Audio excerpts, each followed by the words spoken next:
পুরনো স্মৃতিগুলো কখনোই ভোলার নয়। পুরনো স্মৃতিগুলো মনে পড়লে কিন্তু খুব খারাপ লাগে। আর যদি পুরনো স্মৃতিগুলো আরও একবার স্পর্শ করা যায় তাহলে এর মতো আনন্দ দুঃখ কোথাও নেই। কিন্তু যেমন আনন্দ হয় তেমন দুঃখ হয়। সঙ্গে থেকে সবটাই বলবো। আমার ঘরটার কি পরিস্থিতি সেটাও তোমাদেরকে দেখাবো, কেনই বা হলো এই পরিস্থিতিটা। তো এখানে দেখো ইলিশ মাছ রান্না করছিলাম, একটুখানি শ্যুট করেছি, সেরকম করে শ্যুটও করা হয়নি। এটা অনেক দিন আগেরই কিন্তু ভিডিওটা ছিল। তারপর দেখো আজকে কিন্তু প্রথম, আজকে বলছি এটা অনেক দিন আগেরই প্রথম নিজের জন্য ব্রেকফাস্ট বানিয়ে নিলাম। আমার ননাস এসেছিলো, তোমরা দেখেছিলে। আমার ননাস তো রুটি খায়, ওর জন্য আটা মেখেছিলাম, একটা গোলা বেঁচে গিয়েছিল। তারপরে কিন্তু বাড়িতেও গেছি, ওভাবেই ফ্রিজেই ছিল গোলাটা। তারপরে সেই দিন কিন্তু বানিয়ে নিয়েছি। সেই দিন কেন বলছি, কোন দিন বানিয়েছি ভুলে গেছি, তবে অনেক দিন হয়ে গেছে।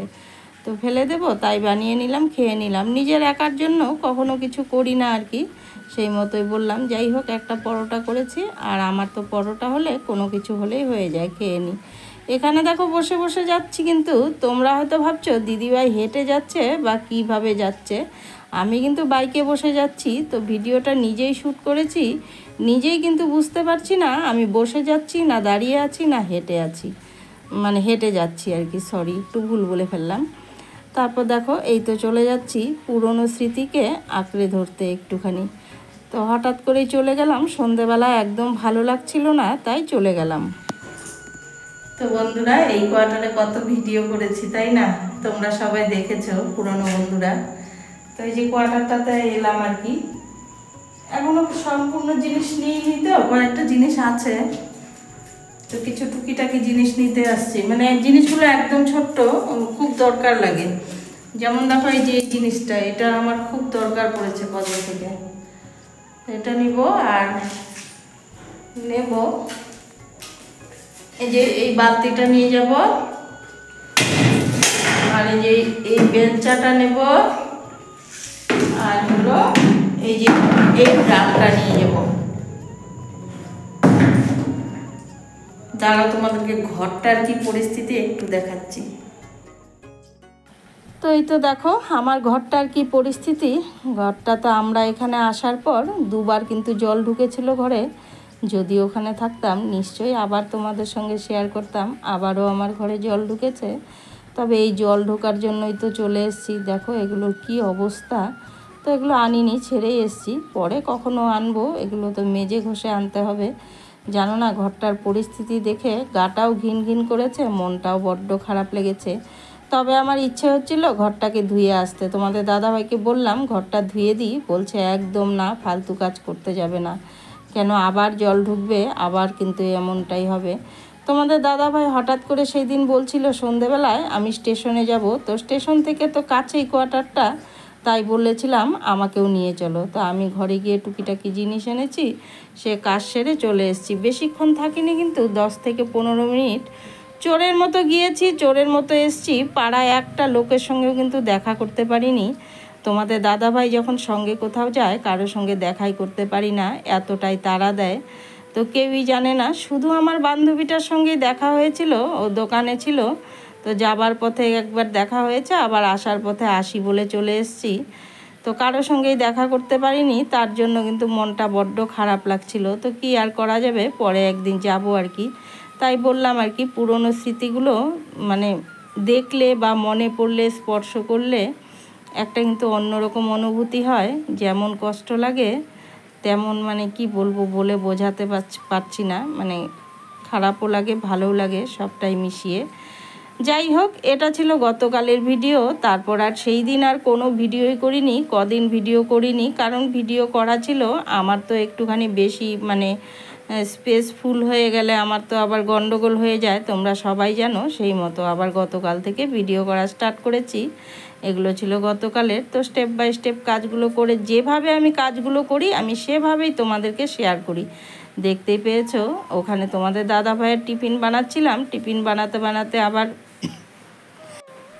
জামা কাপড় ধুয়ে মেলে দিলাম, মেলে দিয়ে এসে তারপরে কিন্তু আবার ব্রেকফাস্টটা নামিয়ে নিয়েছি। এবার এই তো আমার পুকুরে বাসন মাজা, ওইটুকু জায়গায় বাসন মাজতে খুব কষ্ট হয়, অনেকটা অ্যাডজাস্ট করে থাকছি বা কাজকর্ম করছি। কি করব, লোকের বাড়ি, আর এত বাড়ি পাল্টানো ভালো লাগে না। লোকেই বা কী বলবে বলো তো। আর এখানে এমনিতে ভালোই আছি, সব কিছু ভালো, সব ফ্যাসিলিটি ভালো, ঘর মালিক দিদি বলো, দাদা বলো, সবাই খুবই ভালো, সব দিক দিয়েই ভালো। শুধু এই যে এই একটা প্রবলেম হয়ে গেছে, আরও একটা ছোট্ট প্রবলেম আছে, তবে সেটার জন্য কোনো ব্যাপার না, মানিয়ে নেওয়া যায়। এই দুটো প্রবলেমই আছে আর কি। যাই হোক, কিছু করার নেই, দুদিন অন্তর অন্তর ঘর পাল্টানো ভালো লাগে না। এটা সম্পূর্ণটাই হয়েছে তোমাদের দাদা ভাইয়ের জন্য। তোমাদের দাদা ভাই যদি শুরুতেই বলে দিত যে এই বাসন মাজার জায়গাটা করে দিতে, তাহলে হতো। সে তো খেয়ালই করেনি, এসে ঘর দেখে অ্যাডভান্স করে চলে গেছে। এবার দেখো রান্নাটাও বসিয়ে দিয়েছি। তো যাই হোক, দাঁড়াও এন্ট্রিটা দিয়ে নিই। আমি শিল্পী, রেহান ব্লগ থেকে বলছি। তোমরা সবাই কেমন আছো? আমার আরও একটা নতুন ভিডিওতে তোমাদের সকলকে ওয়েলকাম জানাচ্ছি। অনেক অনেক ভালোবাসা নিয়ে আবারও চলে এলাম তোমাদের মাঝে। সকলের জন্য রইল আমার অন্তর থেকে অনেক অনেক ভালোবাসা। নতুন বন্ধু, পুরনো বন্ধু, সাধারণ ভিউয়ার, সবার জন্য রইল অন্তর থেকে অনেক অনেক ভালোবাসা। অনেক অনেক নতুন বন্ধু এসছো, জানি না এখনও আছো কি না। তো তাদেরকে বলবো, আমি কিন্তু সবসময় বলে থাকি একটা কথা, আমার একটা ভিডিও দেখে যদি তোমরা সাব করে যাও, আমি কখনো যাই না, কিন্তু কন্টিনিউ করো, 3-4টে ভিডিও দেখো, আমি অবশ্যই যাব। নইলে আমি যেতে পারবো না, তোমাদের সাব তোমরা তুলে নিয়ে যাও। তো এটুকু বলার ছিল। প্রায় সময় আমি বলে থাকি এই কথাটা, কারণ তোমরা অনেকেই সাব করো, সাব করে পরে আর আসো না, তাই কিন্তু আমি হুড়োহুড়ি করে একদম সাব করতে যাই না তোমাদেরকে। আর এই তো আবারও ইলিশ মাছ রান্না করে নিচ্ছি। তোমরা অনেকেই বলো, আমাকে বলে থাকো, দিদি ভাই তুমি তো খুব ইলিশ মাছ খাও। অনেকের যদি ইলিশ মাছের মানে কিছু দেখি, আমার তো খুব ভালো লাগে রেসিপিগুলো দেখতে। তো তখন কিন্তু তাদেরকে যখন বলে আসি, তারাও বলে, দিদি ভাই তুমিও তো খুব ইলিশ মাছ খাও। হ্যাঁ, আমাদের ইলিশ মাছটা মানে সিজনে খুবই চলে। এখন কিন্তু কন্টিনিউ আমাদের ইলিশ মাছ চলছে কদিন থেকে। আমি কিন্তু আজও ইলিশ মাছ রান্না করব। এইমাত্র ইলিশ মাছ বসিয়ে দিয়ে এসে তারপরে আমি ভয়েসটা দিচ্ছি। তো বন্ধুরা, বেলা 12টা বেজে যাচ্ছে, তো এখন ভয়েসটা দিচ্ছি। সকাল থেকে ভয়েসটা দিতেই পারিনি, চাইলে দিতে পারতাম।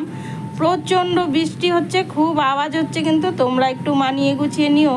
আমি এখন কিন্তু দরজা জানালা সব বন্ধ করে নিয়ে তারপরে বসেছি, তাও কিন্তু আওয়াজ হচ্ছে। ওই দেখো মাথার উপর দিয়ে কিন্তু আবার প্লেনও যাচ্ছে। একটা ভয়েস দিতে নিলেও অনেক সমস্যা হয় আমাদের, তাই না বলো? তো অনেকে তো রাতের বেলা ভয়েস দাও, আমি কিন্তু রাতের বেলা ভয়েস দিতে পারি না, যেহেতু তোমাদের দাদা ভাইও ঘরে থাকে, সেই মতো আর হয়ে ওঠে না। তার কারণ উনি তো মোবাইল চালিয়ে বসে থাকেন, আমার কথায় তো মোবাইল অফ করবেন না। এবার রাতে যদি শোয়ার পর ভয়েস দিই, তো একটাই রুম আর কি, একটা রুম যদিও দুটো, কিন্তু হলে কি হবে, একদম মাঝখানে পার্টিশন দেওয়া, সবটাই শোনা যায়। তো তার আবার ঘুম ভেঙে যাবে। তো সেই মতো কিন্তু আমি দিনের বেলায় ভয়েসটা দিই, রাতের বেলা রেডি করে রাখি আর কি, শুয়ে শুয়ে। যাই হোক বন্ধুরা, তোমরা সবাই যে আমাকে এত সুন্দর সুন্দর কমেন্ট করো, যে কজনাই দেখো না কেন, তাদের মধ্যে কয়েকজন আমাকে খুব সুন্দর সুন্দর কমেন্ট করো। তোমাদের কমেন্টগুলো পেয়ে কিন্তু আমি অনুপ্রেরণা পাই। যতবার ভাবি এখান থেকে চলে যাব, ততবার তোমাদের এক একটা কমেন্টে আমাকে যেন হৃদয় ছুঁয়ে যায়। আমি বলছি না, কিন্তু আবারও বলছি, ভিডিওতে একটা কথা যদি ভালোবেসে বলি, সেটা কিন্তু অনেকে দুঃখ পেয়ে নাও, কাছের মানুষগুলো কেউ দুঃখ পেও না কিন্তু। যাই হোক, সবাই ভালো, এখানে বড় কমেন্ট করতে হবে এটা কিন্তু আমি কখনো বলছি না, তোমরা ভুল বুঝো না। এখানে কিন্তু গোজামিল দিয়ে গতকাল আমি ইলিশ মাছ রান্না করে নিয়েছি। তোমরা কে কে তাকিয়ে দেখেছো জানি না, কারণ সব সময় তাকিয়ে দেখার সময় কারোই হয় না। আমিও কিন্তু কানে শুনেই কমেন্টটা করি। তো যদি কেউ দেখে থাকো, নিশ্চয়ই দেখেছো। আগে মাছটা বসিয়ে দিলাম জিরে লঙ্কা বাটা দিয়ে, তারপরে কিন্তু আগের দিনের যে মাছটা করেছি, সেই মাছের সর্ষে বাটা ঝোলটা ছিল, সেটাও কিন্তু এখানে মিশিয়ে দিলাম, আর ফেললাম না। মেয়ে মানুষ তো, ফেলতে তো পারি না বলো। তো তোমরাও ফেলো না আমি জানি। তো জানি না কে কী করো, কে কোন চোখে নিলে, কোন মনে নিলে জানি না। আমি কিন্তু এরকমটা করে থাকি, আগের দিনেরটা থাকলে পরের দিন এরকম করে মিশিয়ে দিই। তো সেই মতো মিশিয়ে দিয়ে করেছি। তোমাদের দাদাভাইকে যদি বলতাম তাহলে কিন্তু খেত না, তো বলিনি। ও কিন্তু দিব্যি খেয়ে নিয়েছে। জিজ্ঞাসা করেছি কেমন হয়েছে, বলেছে হ্যাঁ বেশ ভালোই হয়েছে। তো যাই হোক, ওই তো জিরে আর লঙ্কা বাটা দিয়ে ঝোল করে ওটার মধ্যে সর্ষে বাটা ঝোলটা ঢেলে দিয়েছি আর কি। তো হলো না গোজামিলের রান্না একটা। যাই হোক বন্ধুরা, ওই যে বললাম তো, ওই যে কয়েকজনের কমেন্ট দেখে যেন আবার একটা ভিডিও করার অনুপ্রেরণা পাই আমি। তো এখানে দেখো মাছটা হয়ে গেল, আর একটা নিরামিষ তরকারি করেছি। রান্না বেশি করি না, 2 পদই করি, কচিতে 3 পদ হয়ে যায়।